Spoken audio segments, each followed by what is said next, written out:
สวัสดีจ้าพ่อแม่พี่น้องพ่อกันอีกคือเก่าเนาะกำลังซื้อสุกง่ายๆแค่ปลายจมูกได้เมื่อบ่เอาเนาะพี่น้องหลายคนอาจจะสงสัยว่าเอาเป็นหยังผู้เขียนเพิ่นคือจังบ่เรื่องของการรักษาศีลไว้นำเนาะพี่น้องกับผู้เขียนเพิ่นมีความเห็นว่าศีล5ศีล8หรือว่าศีล227นั่นเป็นเพียงศีลภายนอกซื่อๆผู้ขาดสติอาจสิรักษาศีลด้วยความรู้สึกอึดอัดขาดเกินกับพองกับแพงอยู่นั่นล่ะแต่เมื่อฝึกเจริญสติไปได้ระยะหนึ่งแล้วสิเกิดความหมายชั่วกว่าบาปขึ้นมาเองคือศีลภายในองค์มรรคสิเกิดขึ้นโดยอัตโนมัติแต่ก่อนที่ศีลภายในสิเกิดขึ้นผู้ฝึกใหม่ควรตั้งใจรักษาศีล5ไว้ก่อนเพื่อป้องกันใจบ่ให้มันเศร้าหมองอันเป็นเหตุให้ใจสงบตั้งมั่นได้ง่ายนั่นล่ะเมื่อฝึกหูอยู่เรื่องสิเฮ็ดให้สติเริ่มความชัดหลายขึ้นจนถึงจุดที่พออารมณ์ปรากฏแล้วสติสิเข้าไประลึกหูโดยอัตโนมัติได้ทันทีการฝึกหูแบบนี้ก็คือการให้ใจได้เรียนรู้และเข้าใจกฎเกณฑ์ของธรรมชาตินั่นล่ะคือรูปนามอันเป็นไตรลักษณ์นั่นเองเนาะคือรู้ว่าแม้สิปฏิบัติหรือบ่ก็ตามรูปนามนี่ก็ยังเฮ็ดงานตั้งแต่มนุษย์เกิดจนมนุษย์ตายนั่นล่ะหากยังอยากให้รูปนามเป็นอย่างที่เฮาปรารถนาอยู่ก็มีแต่ที่สร้างทุกข์มาทำลายเจ้าของอยู่เลยไปนั่นแหละพี่น้องซึ่งการรู้รูปนามจากปริยัติกับการรู้ประจักษ์แจ้งจากการปฏิบัตินั้นมันมีความลึกซึ้งแตกต่างกันหลายเด้พี่น้องเมื่อรู้อยู่เนื่องสม่ำเสมอแล้วผลที่สิเกิดขึ้นก็คือเมื่อมีอารมณ์มากกระทบก็สิบ่กระเทือนครอบครองได้แต่บ่ยึดครองปล่อยวางได้แต่บ่ปล่อยปละละเลยอยู่กับโลกอย่างเหนือโลกแต่บ่หนีโลกบ่หลงชอบหลงชังจนเกินเหตุดำเนินชีวิตได้อย่างพอเพียงเนาะพี่น้องคนทั่วไปมักบ่เชื่อเรื่องกฎแห่งกรรมดอกลงติดอยู่กับเรื่องกินกามเกียรติอย่างน่าเดือดตนหลายหากได้ฝึกเจริญสติอยู่บางแน่สิฮู้เองว่าผลแห่งกรรมมีอีหลีเพราะว่าวิบากกรรมสิปรากฏสัตว์เป็นสภาวะสุขและทุกข์ต่างกันไปเนาะวิบากกรรมนั้นให้ผลอยู่ตลอดเวลาอยู่แล้วแต่ผู้ที่หลงอยู่เพิ่นยอมมองบ่เห็นดอกแต่ว่าผู้ที่เพิ่นปฏิบัติอยู่นั้นเพิ่นสิฮู้สิเห็นและยอมรับปรากฏการณ์นั้นอย่างปล่อยวางได้ชื่อว่าได้สดใสหนี้กรรมและดับกรรมไปพร้อมๆกันเนาะพี่น้องหากปฏิบัติไปจนถึงระดับหนึ่งแล้วบ่ว่าสิเป็นเรื่องดีเรื่องชั่วเรื่องถูกเรื่องผิดผู้ปฏิบัติสิค่อยๆเลิกแบกเลิกจิตไปได้เองเพราะว่าบ่ว่าสิเป็นเรื่องอีหยังก็ตามหากยังต้องแบกตั้งหยุดอยู่ก็ล้วนแต่เฮ็ดให้ชีวิตมันหนักได้ทั้งสิ้นนั่นล่ะก็คือจังนักแสวงโศกผู้หนึ่งเพิ่นเดินทางไปในระหว่างทางเพิ่นพอทานทูนึงถิ่มอยู่ข้างทางเพิ่นก็เลยคิดว่าทานนี้ทานนำไปใส่ให้เป็นประโยชน์ได้เพิ่นก็เลยได้นำทานนั้นไปนำเนาะเมื่อเพิ่นเดินทางไประยะหนึ่งเพิ่นก็พบว่ามีทองคำแท่งตกอยู่ข้างทาง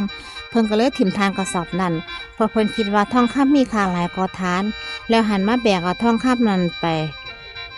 พอแต่เพิ่นย่างมาได้อีกครึ่งมือเพิ่นก็ยังแปลกใจเมื่อเพิ่นพบถึกว่าเพชรถึกกองถิ่มไว้ข้างทางหลายถุงที่จริงแล้วเพิ่นอยากได้ทั้งเพชรทั้งทองคำนั่นล่ะแต่กำลังของเพิ่นที่มีอยู่มันน้อยนักเพิ่นก็เลยจำใจต้องถิ่มทองคำและแบกกับเพชรนั้นไปเนาะแต่เมื่อจุดหมายปลายทางที่เพิ่นตั้งใจเอาไว้ไปบ่ฮอดจักเทื่อเพิ่นก็เริ่มท้อใจอ่อนแรงเหนื่อยล้าเต็มทีได้เริ่มรับรู้แล้วว่าเพชรนี้แม้นสิมีค่ามหาศาลแต่หากยังต้องแบกนับจนเมื่อยตายอยู่ข้างทางแบบนี้เพชรก็คงสิบ่มีประโยชน์อีหยังอีกแล้วเพิ่นก็เลยถิ่มเพชรนั่นไปทันทีเพิ่นกับคนพบสิ่งมหัศจรรย์ที่สุดในชีวิตว่าการบ่ต้องแบกอีหยังนั่นแหละเฮ็ดให้กายใจเบาสบายที่สุดและเดินทางถึงจุดหมายได้เร็วกว่าเก่าอีกมาหลายเท่าเนาะพี่น้องการเดินทางบนสังสารวัฏนี้ก็คือกันนั่นละหากยังแบกดีแบกบุญแบกสุขแบกสงบแบกสอบไปอยู่ก็สิเฮ็ดให้การเดินทางมันล่าช้าได้ยำมัวแต่ตามล่าพระอรหันต์หรือแสวงหาความอัศจรรย์ภายนอกอยู่เลยฝ่าวสร้างความอัศจรรย์เกิดขึ้นภายในใจของเจ้าของด้วยการเจริญสติอยู่เนืองๆถือแล้วสิฮู้เองว่าความมหัศจรรย์ทั้งหลายอยู่ที่กายใจหรือว่ารูปนามนี้เองเนาะฝากไว้ให้คิดเนาะพี่น้องบางคนปฏิบัติธรรมมาโดนแล้วฝึกสวดมนต์นั่งสมาธิก่อนนอนแล้วก็ช่วงตื่นนอนตอนเช้ามาหลายปีแล้วหรือว่าไปเข้าคอร์สปฏิบัติธรรมปีละเทื่อ2เทื่อ70,000แน่10,000แน่แต่บ่เห็นมีอานิสงส์อีหยังปรากฏให้น่าสนใจเอาเสียเลยนั่นเป็นเพราะว่าขาดความเพียรอยู่เนืองๆนั่นเองเนาะและมักมีข้ออ้างสุดฮิตว่าบ่มีเวลาว่าง เมื่อกำลังดำเนินชีวิตประจำวันอยู่นั่นจึงขาดการโหไปอย่างน่าเสียดายเนาะที่จริงแล้วกิเลสเกิดขึ้นที่ใจของเฮาได้ตลอดเวลาบ่ว่าสิเฮ็ดงานอ่านหนังสือเบิ่งโทรทัศน์หรือว่าเฮ็ดอีหยังอยู่ก็ตามฉะนั้นแล้วกิเลสเกิดย่ำในไกหูย่ำนั่นล่ะขณะที่ตัวสามีภรรยาลูกก็หูอาการคุ้นเครื่องใจตอนนั้นขณะนั้นมีความอยากซื้อเสื้อผ้าอยากกินเหล้าอยากกินความบ่มีประโยชน์ก็หูอาการอยากของใจเดี๋ยวนั้นเป็นต้นนั่นล่ะพระพุทธเจ้าเพิ่นทรงตรัสรับรองไว้ว่าหากผู้ปฏิบัติมีปัญญาหลายมรรคผลนิพพานจะเกิดขึ้นภายใน7 มื้อหากมีปัญญาปานกลางจะเกิดผลภายใน7 เดือนหากมีปัญญาหนอจะเกิดผลภายใน7 ปีหนอพี่น้องหากสิเปรียบเทียบระยะเวลาแห่งการเกิดการตายเวียนวนซ้ำซากอยู่อย่างหาเบื้องต้นและที่สุดบ่ได้กับการฝึกเจริญสติเพียง7 ปีหรือตลอดชีวิตนี่ก็ต้องถือว่าเป็นเวลาเพียงเสี้ยวของวินาทีเท่านั้นเด้แท้ที่จริงแล้วการเจริญสตินั้นเป็นสิ่งที่ควรเฮ็ดอยู่ตลอดชีวิตเพื่อจิตสิได้บ่จมแช่อยู่กับความลุ่มหลงมัวเมาและเมื่อเริ่มเจริญสติย่อมมีผลให้ผู้ปฏิบัติได้ขัดเกลาจิตใจของเจ้าของเดี๋ยวนั้นจนหูทอทันอารมณ์ในรวดเร็วขึ้นไปเรื่อยๆเป็นการฝึกให้ใจคุ้นเคยกับการมีสติอย่างหลายขึ้นเนาะวิธีการนี้จึงเป็นเพียงทางเลือกทางหนึ่งในการเจริญสติหากผู้อ่านฝึกปฏิบัติวิธีใดแล้วได้ผลก็เทศวิธีนั้นนั่นละให้ต่อเนื่องกันไปแล้วสิเห็นผลของการเจริญสตินั่นเองพี่น้องผู้เขียนเพิ่นมั่นใจว่าวิธีที่พ่อแม่ครูอาจารย์ทั้งหลายเพิ่นแนะนำไว้เป็นวิธีการที่ถูกต้องทั้งสิ้นนั่นละเพราะเป็นวิธีที่เพิ่นมีประสบการณ์โดยตรงประสบความสำเร็จโดยวิธีการปฏิบัติแบบนั้นมาก่อนจึงนำมาสั่งสอนส่วนที่สิประสบความสำเร็จหรือบ่ก็ขึ้นอยู่ที่ความเพียรอุปนิสัยและบารมีธรรมของศิษย์นั่นเองเนาะหากปฏิบัติแล้วบ่ได้ผลคือปฏิบัติแล้วบ่มีอิหยังเปลี่ยนแปลงก็คือยังหลงชอบหลงชังลงติดนิมิตติดสุขติดความสงบติดความว่างยังสงสัยในการปฏิบัติอยู่อย่างบ่เลิกล่า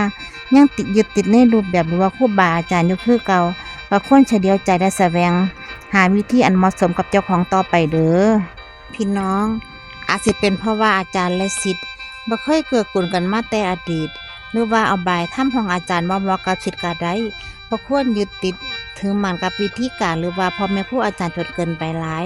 และหากสำนักใดสอนการปฏิบัติที่ผิดเพี้ยนจากคำสอนของพระพุทธเจ้าแล้วหรือว่าสอนให้ยึดอารมณ์อื่นนอกจากกายใจแล้วผู้ปฏิบัติก็ควรระแวงไว้ก่อนเด้อ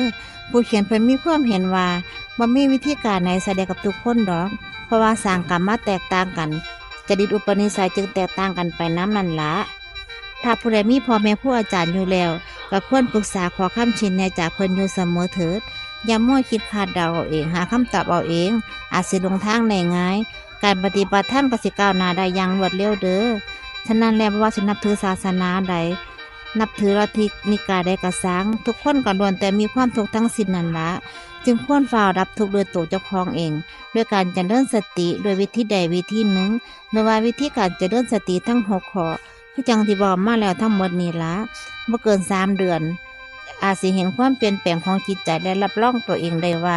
ชีวิตที่มีความหูตื่นเบิกบานนั้นมันเป็นจังไดเนาะโดยบ่ต้องมีวัตถุอีหยังมาเติมเต็มชีวิตก็ได้เพราะชีวิตบ่สามารถเติมเต็มได้ด้วยวัตถุอิหยังดอกแท้จริงเนี่ยเพียงใจหูเท่าทันทุกทอนนั้น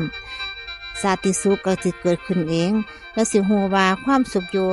ใกล้ตัวจนเกินที่เฮาสิคิดไว้เสียอีกเนาะเพราะว่าสุขง่ายๆแค่ปลายจมูกนี่เองเนาะขอกราบขอบพระคุณและอนุโมทนาบุญกับทุกๆท่านที่รับฟังจนจบคลิปเนาะพอกันใหม่ในคลิปหน้าเนาะพี่น้อง